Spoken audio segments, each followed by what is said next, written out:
True News on Monday a link to Der Spiegel, a magazine in Germany. It was an article about ISIS. The German magazine was given access to secret papers seized in Syria after the strategic head of ISIS was killed in 2014. The magazine said the documents reveal a sophisticated plan to build an Islamic caliphate that operates like a secret service intelligence agency with surveillance and security departments, prisons and interrogation divisions, weapons and technology experts, and its own Sharia court system.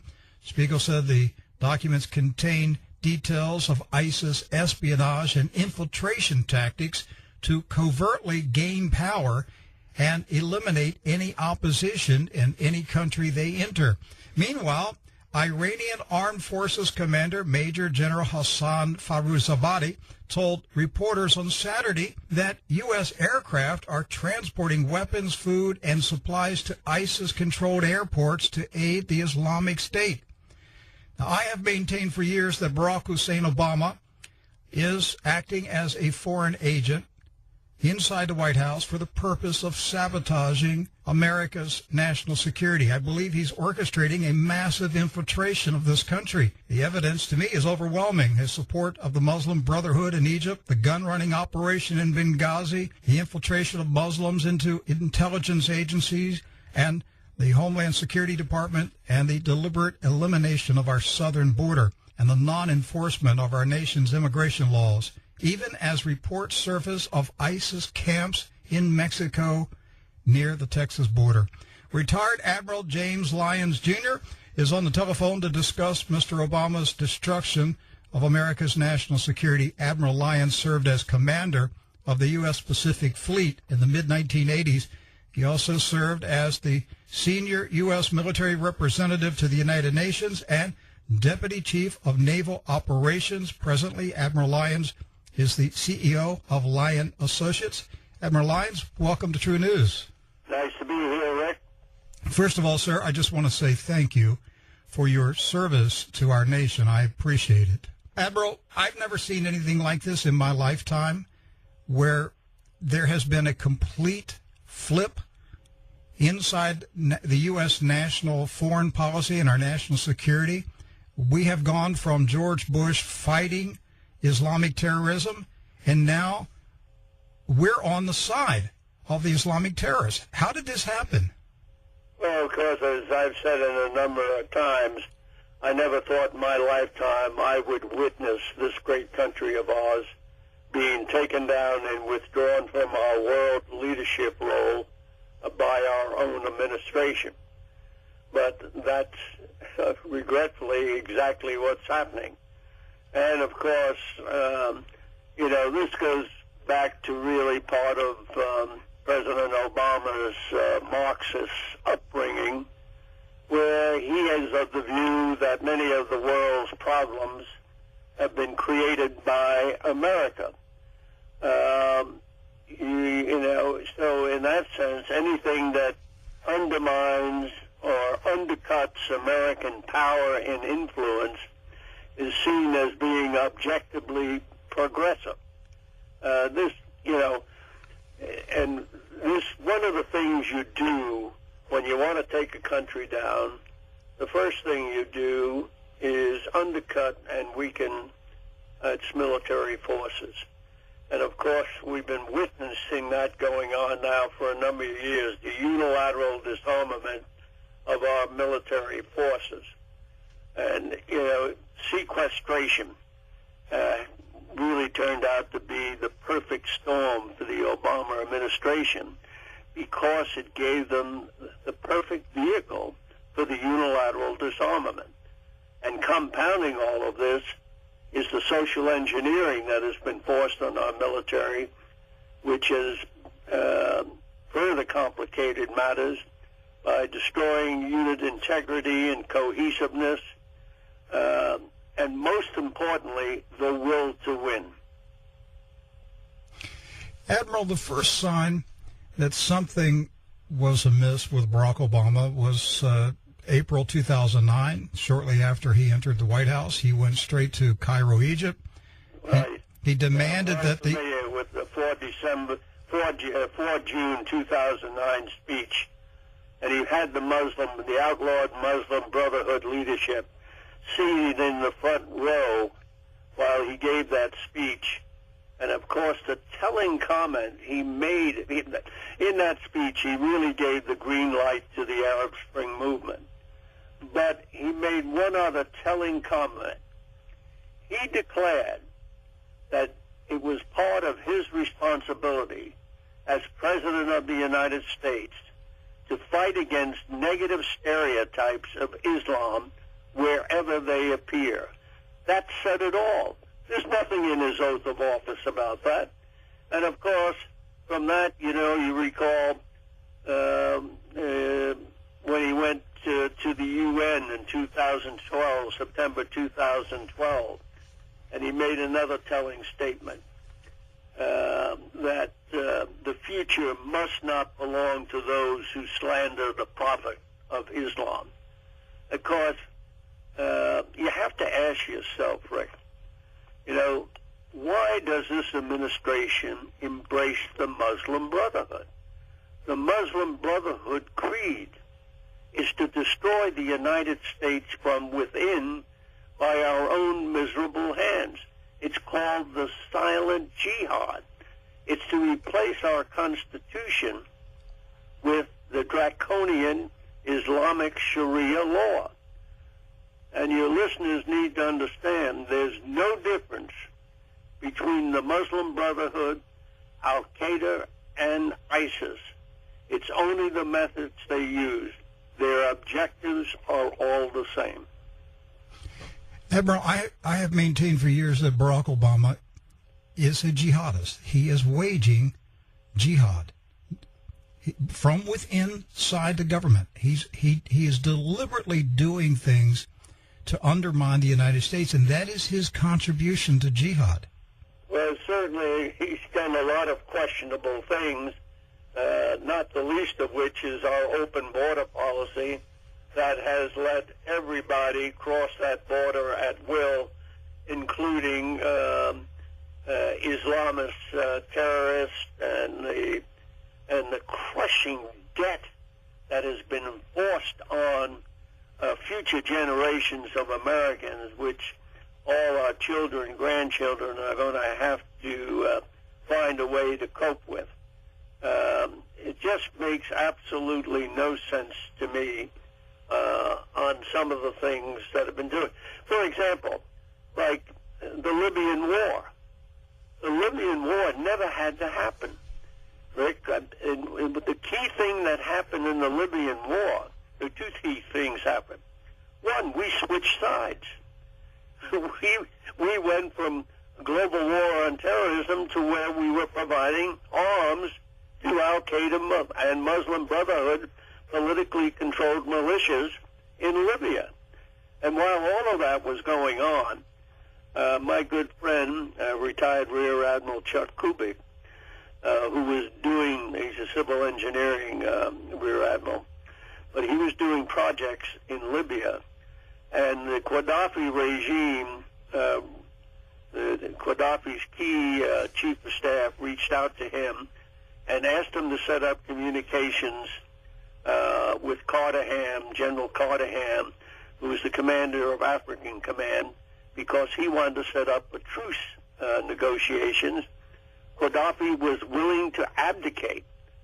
There was no reason for the war. In fact, Gaddafi was doing our job in Libya. He was striking the Al-Qaeda militias. There was no humanitarian crisis. This was all manufactured by Hillary Clinton.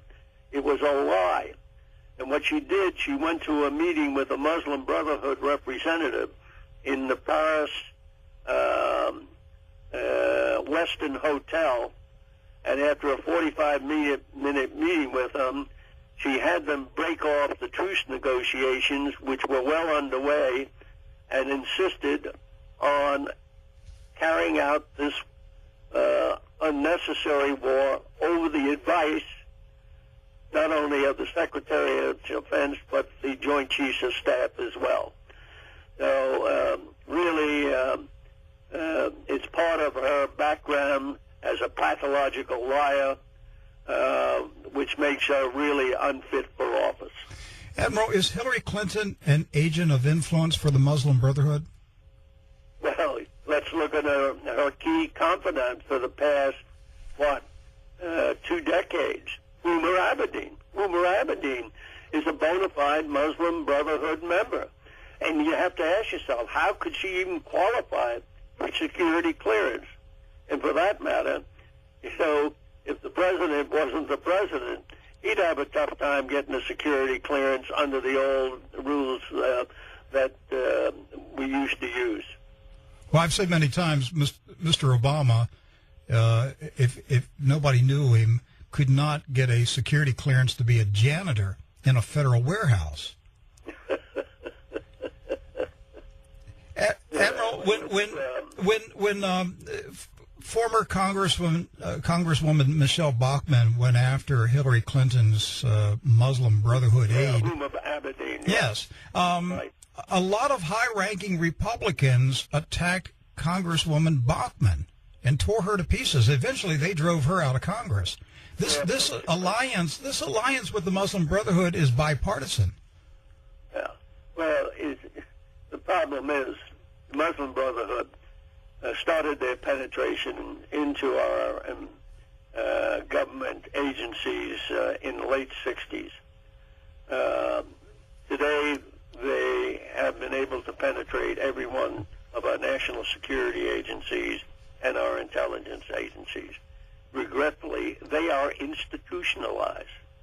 I mean, it's unbelievable when you look at their creed, as I mentioned, and it's really unconscionable, and it's going to take a determined effort to get out. And they've had great influence on both our international and domestic policy. And let me give you one quick example of their influence on the domestic policy. They were behind purging all our training manuals for our military and law enforcement agencies that removed the true nature of Islam from all the training manuals that we use to educate our military personnel, law enforcement officers on the threat of the enemy threat. And anything that didn't portray Islam as a religion of peace got eliminated. And furthermore, they even demanded the retraining of our trainers, and some of them, it cost their careers, and who were good, loyal Americans carrying out their responsibilities on what we expect of our military personnel. But one thing I want to touch on before we run out of time, Rick, and that's Hillary Clinton's emails. You have to be brain dead to think that they carefully screened those 33,000 emails they destroyed, and there was nothing in them at all related to official State Department business. Further, and that everything was unclassified. That's just pure nonsense. But that misses the key point. When your listeners need to understand that unsecured server was hacked in by Russia, China, Cuba, Iran, North Korea, and every other, including Romania and so forth. They know everything about Hillary Clinton. She's been totally compromised. She is damaged goods. And, the Russians are the best in the world at this. And I'll take you back to Clinton when he was the president, and he had his little affair with Monica. The Russians knew about Monica long before the American public did. And they let Clinton know they knew. And they did it through Strobe Talbot. And at the time, there was about a $3 billion loan that Russia was trying to get out of, I think, the World Bank or IMF. I can't recall which one at this point. That's immaterial. We were against it. And suddenly, we found a reason to support it. Amazing. Yes, and America's missile technology, satellite technology was transferred to China. Exactly. Well, that was treasonous. Schwartz and Laurel refixed their intercontinental ballistic missiles so they could target us. And, you know, you have to, let me just tell you, we say they only have like 300 warheads. But let me tell you, China has 3,000 miles of underground reinforced tunnels for their strategic forces.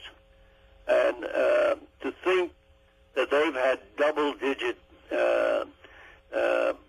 military budgets increases over the last 10 or 15 years, and that they didn't improve their strategic forces, you just have to be brain dead.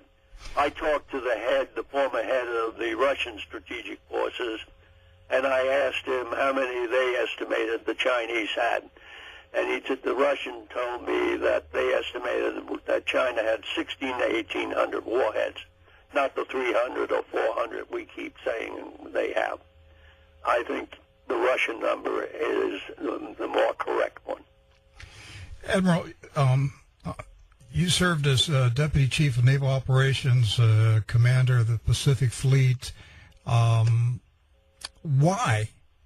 are America's top military officers and high-level patriotic law enforcement and intelligence officials silent while this happens to us? Well, regretfully, political correctness has infected every major level of command within our military forces today. And, of course, it's really regrettable. It's doing a disservice to the country and, more importantly, to our service members who serve under them. I mean, like the ridiculous restricted rules of engagement we forced our people to fight under in Afghanistan. It caused many thousands of lives that unnecessarily. For example, let me give you one example. If you see somebody implanting an IED and he's walking away, you weren't allowed to fire on him. It makes absolutely no sense. In the same way, when we lost, when we had that terrible tragedy in Afghanistan where we lost 25 Navy SEALs, the largest number ever lost anywhere in combat. And it was due to the restrictions on not providing close air support because there may have been civilians in the vicinity, so you sacrifice our people. This is pure dereliction of duty. And incidentally, that's what went on in Libya and Benghazi tragedy as well. I've talked to the three CIA guards who were contract guards who came to the attempt to rescue Ambassador Stevens and the people in our special mission compound. They were told not once but 3 times to stand down in one form or the other. They also told me that they knew there were 2 F-16 aircraft, a detachment of F-16s at Suda Bay Creek, which was only 300 miles away from Benghazi, could have easily gotten there within an hour. And I can personally tell you, listeners, that I'm aware of a 130-man Marine Force recon team that was stationed in Sigonella, Sicily, which could have been brought well-led, equipped, and could have gotten to Benghazi within a matter of a couple hours. More importantly, we had both strategic and tactical warning there was going to be an attack on our embassy. Those 3 CIA contractors told me that a week before the attack, they got notified there was going to be an attack on a U.S. facility in Benghazi. They all signed that paper when it came through. And, I've been asked many times, when I was on the Lou Dobbs show, Lou asked me to speculate that what do I think happened? And I said, well, you got to go back and go over a few things. We know also that under the direction of Hillary Clinton, Ambassador Stevens' personal security guards were told to store their weapons in a separate location in that compound. Now, let me tell you, in that environment over there, you don't go to the head without your weapon. And to have them stored in a separate location just makes absolutely no sense. And his repeated requests for increased security guards, which were consistently not only turned down, and further, security personnel, special forces personnel who were in country and who were drawn down by the State Department. So it's really unconscionable what went on. But as I told you, he said, what do you think happened? And I said, well, what I think happened, this is an operation that went terribly wrong. So, what do you think the operation was? I thought that, in my view, that Ambassador Stevens was to be kidnapped and held hostage in exchange for the release of the blind sheikh. And you recall when Morsi was president of Egypt, he came to visit Washington that previous summer, and his number one objective was to get the release of the blind sheikh. Nothing else makes sense to me. Why would you kill the goose that laid the golden egg? After all, Stevens was facilitating the transfer of the arms, not only to initially to the Al-Qaeda militias, but then the further transfer to the militias in Syria. So we've got a gun-running operation with the U.S. ambassador facilitating the movement of weapons to Islamic terrorists that we were killing in the war on terror. Exactly. If this doesn't qualify as treasonous behavior, what is the definition of treason? Look, Rick, everybody should be asking this. Why the massive cover-up? If this was just an operational screw-up, that would come out, and you'd get the mea culpas and all of that. But treasonous offenses were committed, as along with dereliction of duty. That's why this massive cover-up has gone on. You would have affected both the re-election of President Obama and, of course, Hillary's ultimate objective. So, but the top Republicans continues to get covered up. We were quite happy when Congressman Gowdy got appointed to chair the special committee to investigate Benghazi. But I got to tell you, excuse me, your listeners, that I'm really concerned with the glacial speed he's proceeding with these hearings, and we've seen none of the key people brought in, put under oath, and forced to testify. I heard one rumor where they said they were going to bring in Hillary and have her testify in private with staff members. This makes absolutely no sense. Admiral, is Congressman Gowdy being undermined by the Republican leadership? Well, somebody seems to be exerting a certain amount of pressure on him. And of course, you have the Group of Eight. The Group of Eight, and that's, the Speaker, the Senate Majority Leader, both the House and Senate Intelligence Chairman, they were all briefed on a switch-on side on our global war on terrorism and the transferring of arms to the Al-Qaeda militias. I think that's a factor that's weighing in on what's going on here. I'm not sure how a somebody of the caliber of a House Speaker or a House Intelligence Committee Chairman can sit there and listen to a briefing saying we're going to switch sides. We're going to help Al-Qaeda and ISIS. How do you make that connection in your mind and say, okay, this is normal? Well, a lot of things have gone on that you can't really rationalize as an American. One last question. And the unilateral disarmament of our military forces. I mean, you just have to shake your head and say, this is not the America that I grew up in. This is behind what people need to go back to. 6 days before President Obama took the oath of office, 2009, and he made that declaration, he's going to fundamentally transform America.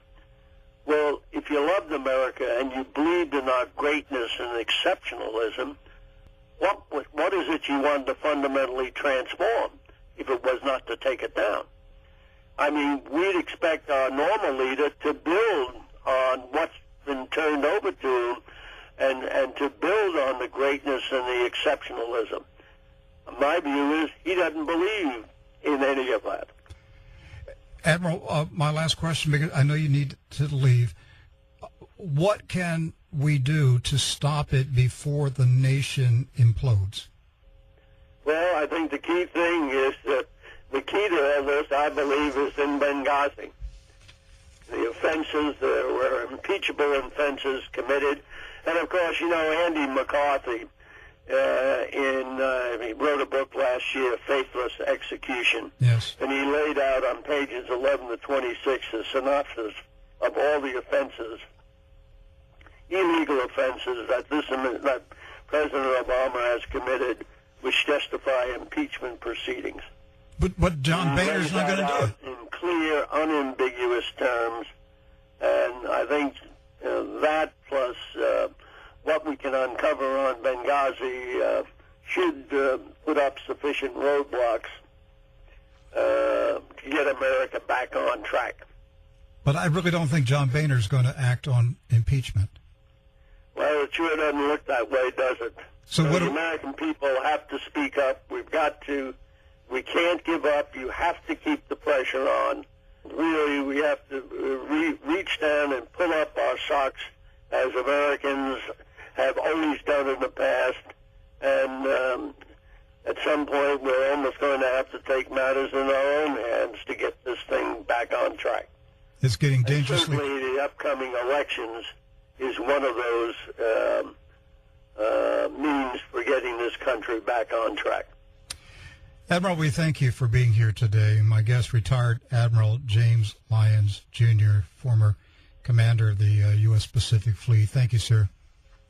Nice to be with you, Rick, and your audience. Keep up the good work you're doing, and God bless America. Reporting the countdown to the second coming of Jesus. Treason tactics to covertly gain power and eliminate any opposition in any country they enter. Meanwhile, Iranian Armed Forces Commander Major General Hassan Farouzabadi told reporters on Saturday that U.S. aircraft are transporting weapons, food, and supplies to ISIS-controlled airports to aid the Islamic State. Now, I have maintained for years that Barack Hussein Obama is acting as a foreign agent inside the White House for the purpose of sabotaging America's national security. I believe he's orchestrating a massive infiltration, observed as the senior U.S. military representative to the United Nations and Deputy Chief of Naval Operations. Presently, Admiral Lyons is the CEO of Lyon Associates. Admiral Lyons, welcome to True News. Nice to be here, Rick. First of all, sir, I just want to say thank you for your service to our nation. I appreciate it. Admiral, I've never seen anything like this in my lifetime, where there has been a complete flip inside the U.S. national foreign policy and our national security. We have gone from George Bush fighting Islamic terrorism. This country, the evidence to me is overwhelming. His support of the Muslim Brotherhood in Egypt, the gun-running operation in Benghazi, the infiltration of Muslims into intelligence agencies and the Homeland Security Department, and the deliberate elimination of our southern border and the non-enforcement of our nation's immigration laws, even as reports surface of ISIS camps in Mexico near the Texas border. Retired Admiral James Lyons, Jr., is on the telephone to discuss Mr. Obama's destruction of America's national security, Admiral Lyons served as commander of the U.S. Pacific Fleet in the mid-1980s. He also, and now we're on the side of the Islamic terrorists. How did this happen? Well, of course, as I've said in a number of times, I never thought in my lifetime I would witness this great country of ours being taken down and withdrawn from our world leadership role by our own administration. But that's regretfully exactly what's happening.